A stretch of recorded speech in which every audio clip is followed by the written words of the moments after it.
Even though we have implemented routing here, there is a problem with our implementation. Let's open up Chrome Developer Tools and go to the Network tab. Note that whenever I click on any of these links in our navigation bar, we will see a few HTTP requests to our server. So let's go to the home page. Here are our requests. So the first request is to download our HTML page, and the second request is to download our bundle, which is the combination of all our JavaScript code. While this is not a big deal in this simple application, in a large enterprise application, you don't want to download this entire bundle and the HTML page every time the user navigates from one page to another. Think of Gmail. Gmail is super fast. As you click on your emails, you can quickly see the content of your email. The entire page is not reloaded. We refer to applications built this way, like Gmail, as single page applications or SPAs.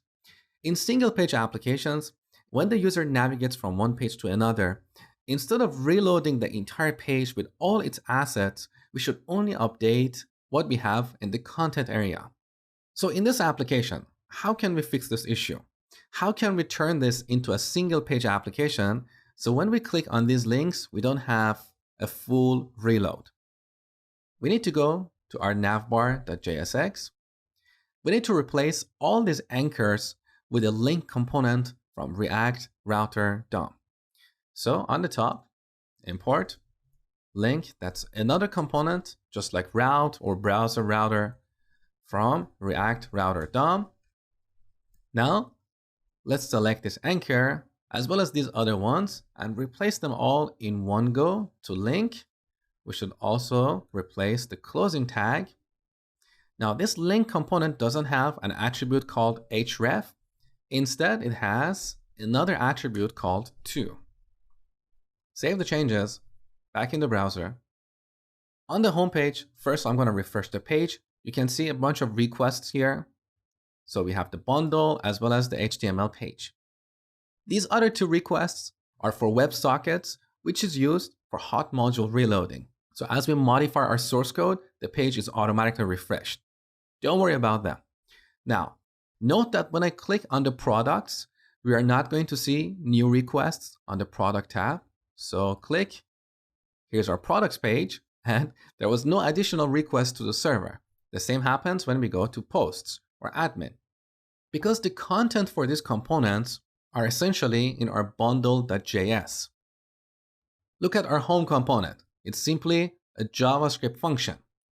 So all our components are part of our bundle that are downloaded ahead of time when the application loads. So there's no need to re-download this bundle every time the user navigates to a different page. Now back to navbar.